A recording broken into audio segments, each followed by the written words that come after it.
Reactions of sulphuric acid as an oxidising agent के बारे में बात करते हैं। हमारे पास सल्फ्यूरिक एसिड जो है वो क्या करता है, बहुत सारे केमिकल्स को ऑक्सीडाइज करता है। ठीक है, जिस तरह कि हमारे पास H2SO4 में हम देख रहे हैं कि क्या होता है, ऑक्सीजन है। हम देखते हैं कि हमारे पास H2SO4 है, इसमें ऑक्सीजन हमें नजर आ रहा है। ठीक है, तो इसलिए भी हम कहते हैं कि इसकी ऑक्सीडाइजिंग प्रॉपर्टी एक होती है। ठीक है, और किस तरह से होती है, दूसरों में ऑक्सीजन जो है वो ऐड कर सकते हैं। अब ये हम देखते हैं कि किस तरह से हमारे पास आ जाती है। अगर हम सल्फ्यूरिक एसिड लें, ठीक है, और हम करते हैं जी इसका रिएक्शन कार्बन के साथ। ठीक है, सल्फ्यूरिक एसिड हमने लिया और इसकी एक्वस स्टेट हमने ले ली, और ये जो है हमारे पास जो कार्बन होता है ना, उसके साथ जब रिएक्ट करे, ठीक है, यहाँ पर सॉलिड फॉर्म में हम कार्बन ले लेते हैं, तो ऑब्वियसली हमारे पास क्या बन जाएगा, इसकी ऑक्सीडेशन हो जाएगी और ये चेंज हो जाएगा कार्बन डाइऑक्साइड गैस में।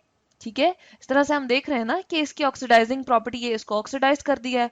और सल्फर जो है वो हमारे पास जो इसमें प्रेजेंट है वो हो जाएगा चेंज हमारे पास सल्फर डाइऑक्साइड गैस में, और साथ में प्रोडक्ट हमारे पास क्रिएट होगी H2O की।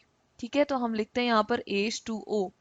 ठीक है, ऊपर वाला हम अगर इसको हम हटा देते हैं, ठीक है, कि इसके साथ हमारे पास ये मिक्स ना हो। ठीक है, तो हम देख रहे हैं कि हमारे पास क्या बन गया है, ये हमारे पास कुछ प्रोडक्ट्स इसकी क्रिएट हो गए हैं, तो इसने ऑक्सीडाइज कर दिया। अब अगर हम इसको बैलेंस कर लें तो क्या है जी, सल्फर हमारे पास यहाँ पर एक है, यहाँ पर भी एक है। ऑक्सीजन को अगर हम देखते हैं 4 है, 2 2 4 और 1 5 है, तो इसको इवन करते हैं जी, इस तरफ 2 का डिजिट लगाना पड़ेगा। इसके लिए सल्फर के शुरू में हमारे पास, यानी कि सल्फ्यूरिक एसिड के इधर भी हमें 2 लगाना पड़ेगा। अब तो ये 4 2 जार 8 हो गया, तो 2 2 जार 4, तो यहाँ पर हमारे पास ये दो प्रेजेंट है, तो यहाँ पर शुरू में हम 2 लगा देते हैं। ठीक है, तो इस तरह से हमारे पास ये इक्वेशन बैलेंस हो गई। इसके बाद हम क्या करते हैं जी, again 2 moles of sulphuric acid अगर हम ले लेते हैं, ठीक है, और इसको जो है वो एक्वस स्टेट में हम लेते हैं और ये रिएक्ट करवाते हैं किससे जी, सल्फर के साथ। ठीक है, सॉलिड हमारे पास सल्फर है यहाँ पर प्रेजेंट, इसके साथ जब ये रिएक्ट करता है तो क्या बना देता है, इसकी ऑक्सीडेशन कर देता है और सल्फर डाइऑक्साइड गैस बन जाती है। ठीक है, और साथ में हमारे पास क्या होता है जी, 2 मोल्स ऑफ वाटर जो है वो जनरेट हो जाता है। ठीक है, लिक्विड फॉर्म में। अब यहाँ पर अगर हम देखें तो हमारे पास सल्फर जो है वो क्या है जी, इस साइड पे 3 है, इस साइड पे एक ही सल्फर है, तो इसके लिए हमें शुरू में 3 लगाना पड़ेगा। ठीक है, तो ये हमने देखा कि हमारे पास इसकी ऑक्सीडाइजिंग प्रॉपर्टी है, ये ऑक्सीडाइजिंग एजेंट है, दूसरी स्पीशी को ऑक्सीडाइज कर देता है। अगर हम हाइड्रोजन सल्फाइड के साथ इसका रिएक्शन देखें, H2S है हमारे पास, ठीक है, गैस है, और इसको हम रिएक्ट करवाते हैं किसके साथ, सल्फ्यूरिक एसिड के साथ।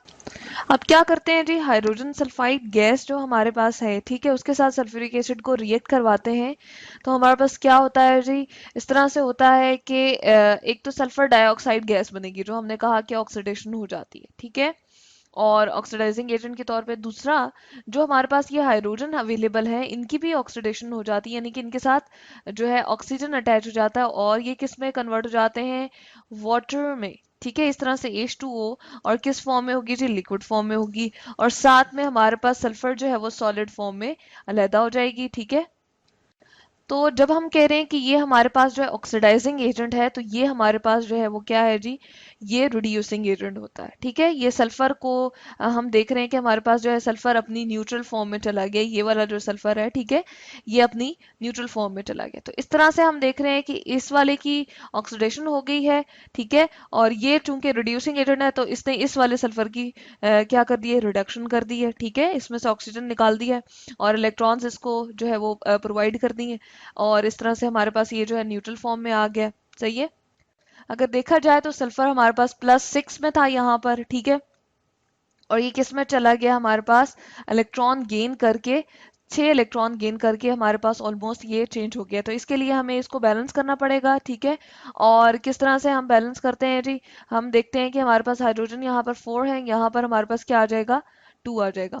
तो यहाँ पर हमने एक जनरल सी बात की, हमने बात की कि हमारे पास बेसिकली जो सल्फर है वो प्लस अपनी स्टेट से, प्लस ऑक्सीडेशन स्टेट से न्यूट्रल में चला गया है, और इस तरह से इसकी क्या हो गई है जी, इलेक्ट्रॉन गेन इसने कर लिए हैं। तो हमारे पास जो है वो क्या हो जाता है, ये एज अ होल अगर हम जनरल बात करें तो इसकी क्या हो गई है, हम देख रहे हैं कि इसकी रिडक्शन हो गई है, ठीक है, इलेक्ट्रॉन गेन कर लिए, और ये इस तरह से हमारे पास क्या हो गया, ऑक्सीडाइजिंग एजेंट हो गया, और ये हमारे पास रिड्यूसिंग एजेंट हो गया। हाइड्रोजन आयोडाइड की अगर हम बात करते हैं, ठीक है, किसके साथ जी, सल्फ्यूरिक एसिड के साथ, तो हाइड्रोजन आयोडाइड जो है वो क्या होता है जी, ऑक्सीडाइज हो जाता है सल्फ्यूरिक एसिड की प्रेजेंस में। सल्फ्यूरिक एसिड हमारे पास जो है वो किस फॉर्म में होगा, एक्वस फॉर्म में होगा। इसको हम यहाँ पर लिखते हैं H2SO4 एक्वस। हाइड्रोजन आयोडाइड भी हमारे पास एक्वस फॉर्म में है, दोनों हमारे पास आगे, दोनों रिएक्ट करेंगे तो हमारे पास क्या हो जाएगा जी, आयोडीन बन जाएगा, ठीक है, न्यूट्रल फॉर्म में। साथ में ये जो H था इसके साथ ऑक्सीजन अटैच हो जाएगी और ये H2O में कन्वर्ट हो जाएगा, और साथ में सल्फर डाइऑक्साइड गैस, ठीक है। इस तरह से हमने देखा कि ये हमारे पास जो है प्रोसेस हो जाता है, और हमारे पास जो है सल्फ्यूरिक एसिड ऑक्सीडाइजिंग एजेंट के तौर पे एक्ट कर रहा होता है। अगर हम HBr की बात करें, हाइड्रोजन ब्रोमाइड की, ठीक है, चले हम इसको बैलेंस करते चलते हैं कि हमारे पास यहाँ पर क्या लगेगा, 2 मोल्स ऑफ, ठीक है, क्योंकि आयोडीन 2 है ना, तो इसलिए हमें यहाँ पर 2 करना पड़ेगा। हाइड्रोजन भी बैलेंस हो गए, जबकि सल्फर यहाँ 4 है, तो इसके शुरू में हमें क्या लगाना पड़ेगा, यहाँ पर 4, ठीक है, 2 लगाना पड़ेगा, सॉरी। ऑक्सीजन हमारे पास क्या हो गए, 2 और 2 4, तो इस तरह से ऑक्सीजन हमारे पास बैलेंस हो गए। हाइड्रोजन को हम देख रहे हैं 2 2 4, तो यहाँ पर 2 है, यहाँ भी 2 है, तो 4 हो गए, तो इस तरह से बैलेंस हो गए। सेम इक्वेशन हमारे पास हाइड्रोजन ब्रोमाइड के लिए भी यूज होगी, एक्वस फॉर्म में हमारे पास प्रेजेंट है, और रिएक्ट करेगा किसके साथ जी, सल्फ्यूरिक एसिड के साथ ये, और एक्वस हमारे पास होगा ये, सही है। और इसके साथ साथ हम कहते हैं कि जब ये प्रोसीड होता है, रिएक्शन हो जाता है, तो बिल्कुल जिस तरह आयोडीन हमारे पास गैस फॉर्म बन गई थी, इसी तरह से ब्रोमीन गैस हमारे पास जनरेट हो जाएगी, सल्फर डाइऑक्साइड बनेगा, ठीक है, यहाँ पर सल्फर डाइऑक्साइड गैस बन गई है, और साथ में 2 मोल्स ऑफ वाटर। तो ये हमने देखा कि हमारे पास सल्फ्यूरिक एसिड जो है वो ऑक्सीडाइजिंग एजेंट के तौर पे किस तरह से काम करता है, दूसरी केमिकल स्पीशी को क्या करता है जी, ऑक्सीडाइज कर देता है, ठीक है, और इस तरह से ये ऑक्सीडाइजिंग एजेंट के तौर पे बहुत सारे केमिकल रिएक्टेंट से रिएक्ट करता है।